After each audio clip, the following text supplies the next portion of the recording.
Pag-asa naglabas ng Tropical Cyclone Threat Potential Forecast. Mga posibleng bagyo binabantayan sa loob ng 2 linggo. Magandang araw Pilipinas, ito ang inyong weather update kung saan patuloy nating binabantayan hindi lang ang kasalukuyang lagay ng panahon, kundi pati na rin ang mga posibleng bagyong maaring mabuo sa mga susunod na araw at linggo. Tatalakayan natin ang Pag-asa Tropical Cyclone Threat Potential Forecast o TTPF, isang mahalagang tool na tumutulong sa maagang pagtukoy kung may posibilidad bang mabubuo ang isang bagyo sa loob ng Philippine Area of Responsibility o PAR sa loob ng 2 linggo. Kung bago ka lang sa ating channel, please like, share, and subscribe para lagi ka updated sa panahon. Salamat sa iyong suporta. Mga kababayan, ang full forecast ng Pag-asa sa Tropical Cyclone Threat Potential Forecast sa Week 1, December 29 hanggang January 4, 2026 at sa Week 2, January 5 to January 11, 2026. Ayon sa Week 1 forecast, walang nakikitang Tropical Cyclone-like Vortex o TCLV sa loob ng Pag-asa Monitoring Domain o PMD. Ayon sa mga modelo, napakaliit ng tsansa ng pagbuo ng Tropical Cyclone-like Vortex sa unang linggo. Kaya naman, sa Week 2 forecast, may posibleng paglitaw ng isang Tropical Cyclone-like Vortex o TCLV-1. Ang lokasyon ay malapit sa Southern Palawan. Ngunit mababa pa rin ang posibilidad na ito ay maging isang ganap na bagyo. Kaya ang bottom line, ang Tropical Cyclone Threat Potential ay unlikely sa kabuuan ng forecast period. Batay sa pagsusuri ng Pag-asa, ang kasalukuyang atmospheric pattern ay hindi favorable para sa agarang pagbuo ng bagyo. Kulang pa ang kombinasyon ng sapat na rotation, consistent convection at favorable upper level winds. Kahit may binabantayang galaw malapit sa Southern Palawan sa Week 2, ito ay hindi pa sapat upang ideklarang mataas ang banta ng bagyo. Ibig sabihin mga kababayan, may binabantayan pero walang agarang panganib sa ngayon. Mga kababayan, ang mahalagang linawin natin ang Tropical Threat Potential Forecast ay hindi babala, kundi advanced guidance lamang. Kapag sinabing unlikely ang Tropical Cyclone Threat Potential, ang ibig sabihin nito ay walang inaasahang bagyo sa loob ng ating Philippine Area of Responsibility o PAR sa mga susunod na 2 linggo. Ngunit patuloy pa ring binabantayan ang pagbabago ng hangin at ulap. Isipin natin ito bilang isang tahimik ang dagat ngayon pero may bantay sa radar sakaling magbago ang ihip ng hangin. Kung sakaling magbago ang direksyon ng hangin, lumakas ang convection o bumilis ang pag-ikot ng sistema, agad maglalabas ng update ang Pag-asa. Kaya paalala sa ating safety reminders, huwag mag-relax ng sobra kahit unlikely ang bagyo. Gamitin ang impormasyon ito para sa mahinahong paghahanda, hindi panik. Patuloy na sumabaybay sa Pag-asa Weather Bulletin at sa local DRRMO advisories. Tandaan, ang opisyal na babala ay ibinibigay lamang kapag may aktwal ng bagyo sa loob ng ating Philippine Area of Responsibility o PAR. Sa kabuuan, walang TCLB sa Week 1, December 29 to January 4. At may binapantayang TCLB malapit sa Southern Palawan sa Week 2 pero low chance pa rin itong maging isang bagyo. Ang Tropical Cyclone Threat Potential ay unlikely. Dumako naman tayo sa lagay ng ating panahon. Sa kasalukuyan, nakakaapekto ang northeast monsoon o hanging amihan sa northern at central Luzon, habang easterlies naman ang maging ibabaw sa ibang bahagi ng bansa.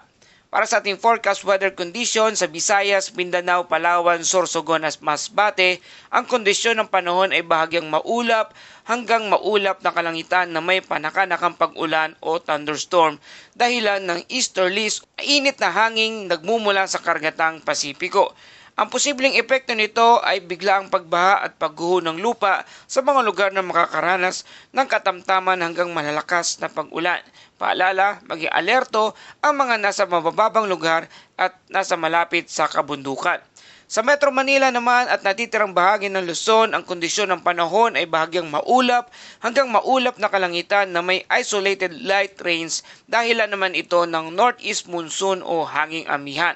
Ang epekto ay walang inasang malaking epekto sa kabuuan. Asahan pa rin ang malamig at preskong simoy ng hangin lalo na sa gabi at madaling araw. Para sa ating forecast, wind and coastal water conditions sa Luzon, ang lakas ng hangin ay katamtaman hanggang malakas.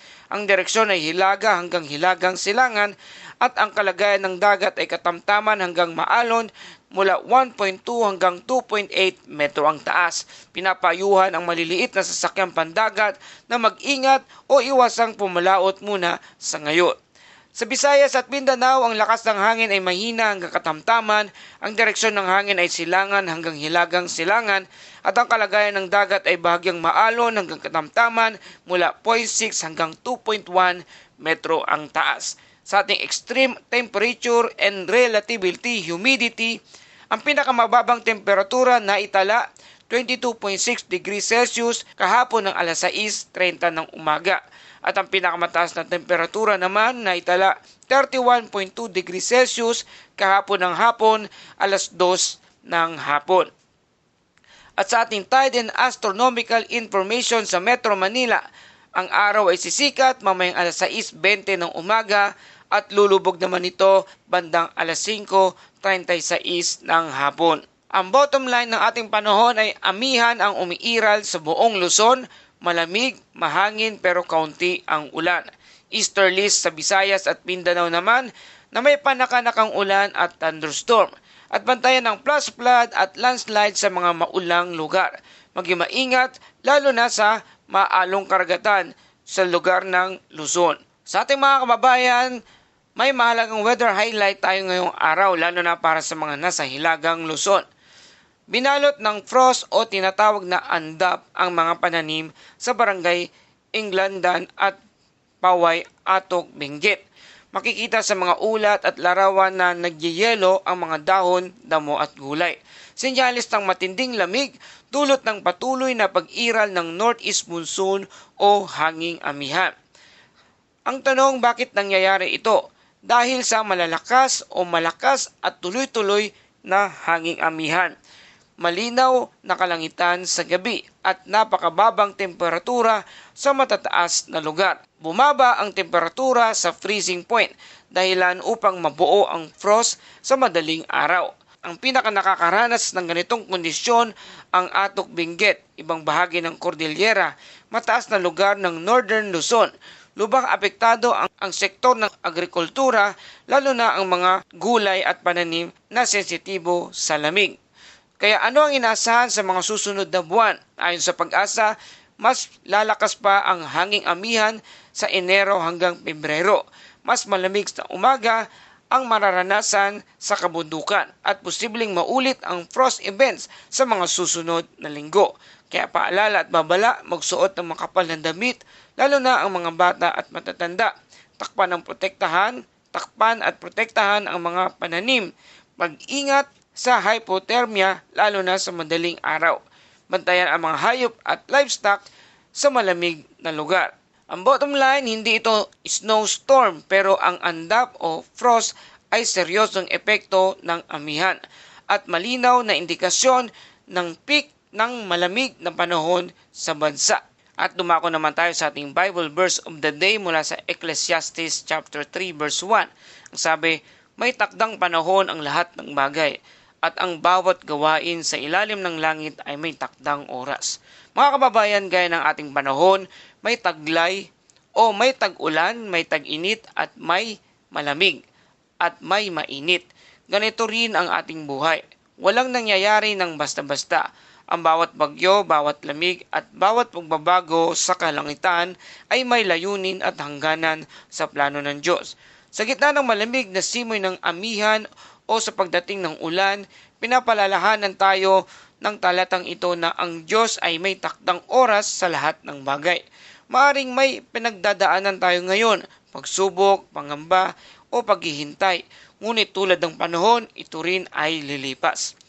Kaya habang tayo ay naghahanda at nag-iingat, matuto rin tayong magtiwala sa Diyos. Sapagkat ang Diyos na may hawak ng oras at panahon, siya rin ang may hawak ng ating bukas. Patuloy tayong tulungan ng ating Panginoon na magtiwala sa bawat pagbabago ng buhay. Maraming salamat po sa iyong patuloy na pagtutok at pagtangkilik dito sa ating channel. Kung nagustuhan nyo ang ulat na ito, please like, share, and subscribe para lagi kayong updated sa panahon. Ito ang Pilipinas weather ngayon na lagi nagpapaalala, maghanda, magiligtas, mag-alerto, ingat tayong lahat.